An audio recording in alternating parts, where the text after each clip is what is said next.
पिछड़ी जाति के किस व्यक्ति को मिला भगवान का दर्जा? हर जाति के लोग देवी माँ के साथ ग्वाले की आरती क्यों करते हैं? क्या किसी भी जाति के लोगों को मिल सकता है देवता का दर्जा? दोस्तों, इस वक्त पूरे देश में जातीय राजनीति को उभार देने की एक बार फिर कोशिशें की जा रही हैं। इस समय कांग्रेस के नेता राहुल गांधी जातिवादी राजनीति का झंडा लेकर सबसे आगे चल रहे हैं। उनका मकसद है हिंदू समाज को अगड़ों, पिछड़ों और दलितों में बांटकर सत्ता में दोबारा वापसी करना।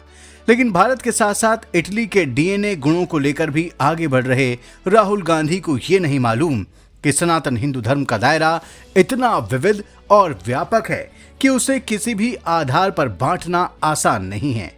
उनको शायद ये मालूम नहीं कि भारत में अगड़ी जाति ही नहीं बल्कि पिछड़ी और दलित जातियों के भी एक नहीं अनेक ऐसे लोग हैं जिन्हें भगवान की तरह हर जाति के लोग पूजते हैं। ये ऐसी विशेषता है जिसने हिंदू समाज को ना तो कभी साफ साफ बंटने दिया है और ना ही आगे बंटने देगी। दोस्तों, इस वीडियो में हम पिछड़ी जाति के एक ऐसे ही व्यक्ति की स्टोरी आपके सामने रखने जा रहे हैं। बस आप देखते रहिए द कर्मा। दोस्तों, पिछड़ी जाति के जिन महान शख्स की कहानी हम आपको बताने जा रहे हैं वो एक ग्वाले थे और पूरी श्रद्धा से गायों की सेवा करते थे। ये कहानी शुरू होती है बीकानेर के करणी माता मंदिर से। दोस्तों, करणी माता का जन्म रिद्धि कंवर नाम से हुआ था। माँ हिंगलाज के परम भक्त मेहाजी कीनिया के घर उन्होंने जन्म लिया था। बचपन से ही उनके दैवीय गुणों के कारण उन्हें माँ हिंगलाज का अवतार माना गया और करणी माता के रूप में वो पूजी जाने लगी। उनके देहांत के बाद बीकानेर में करणी माता मंदिर बना जो आज पूरे विश्व में प्रसिद्ध है। दोस्तों, ये मंदिर अपनी अनोखी धार्मिक मान्यताओं के साथ साथ सामाजिक समरसता के लिए जाना जाता है, क्योंकि करणी माता ने सैकड़ों वर्ष पहले ही सामाजिक समरसता का संदेश देते हुए इन भेदभावों को नकार दिया था। इसलिए मंदिर परिसर में उनके चरवाहे यानी ग्वाला दशरथ मेघवाल का भी एक देव स्थान बना हुआ है, जहां सुबह और शाम को करणी माता की आरती के बाद दशरथ मेघवाल की भी आरती की जाती है।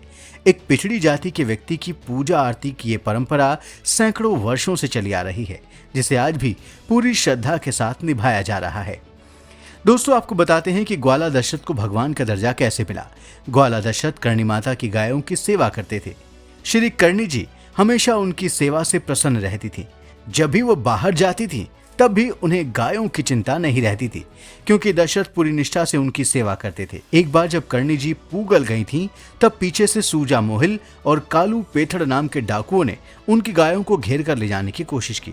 ग्वाला दशरथ ने जान की परवाह किए बिना इन डाकुओं से जमकर संघर्ष किया, लेकिन अंत में डाकुओं ने दशरथ को घेर कर उनकी जान ले ली। श्री करणी जी को जब ये पता चला तो उन्हें अत्यंत दुख हुआ।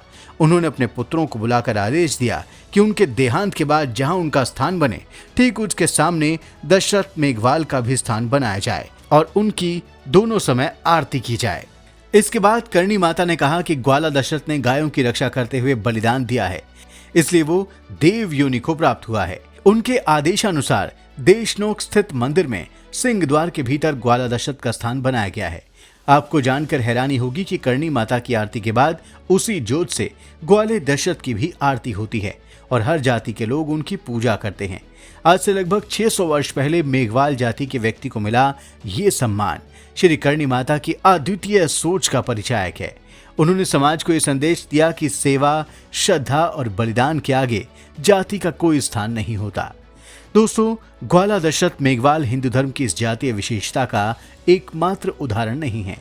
हमारे देश के हर जिले और लगभग हर गांव में इस तरह की विशेषता मिल जाएगी, जहां कई दलित और पिछड़ी जाति के लोग अपनी देवी साधना या देवता साधना से अपनी आध्यात्मिक शक्तियों को बढ़ा लेते हैं और इन शक्तियों के सहारे हर जाति के लोगों की कठिनाइयों को, जैसे रोग, आर्थिक संकट, शादी विवाह आदि की परेशानियों को दूर कर देते हैं।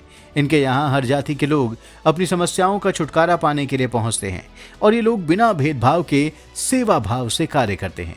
हालांकि गांव में कुछ ऐसे भी ओझा सोखा होते हैं जो इलाज के नाम पर लोगों को ठगते हैं, लेकिन नकली लोग तभी पैदा हुए होंगे जब उनसे पहले असली शक्ति वाले लोग रहे होंगे। दोस्तों, सनातन के आध्यात्म में हर व्यक्ति को नर से नारायण बनने का अधिकार और लक्ष्य मिला हुआ है। नीचे से नीचे जाति का व्यक्ति भी अगर सांसारिक वासनाओं से ऊपर उठकर आध्यात्मिक साधना करता है तो उसे भी भगवान और संत का दर्जा मिलता है।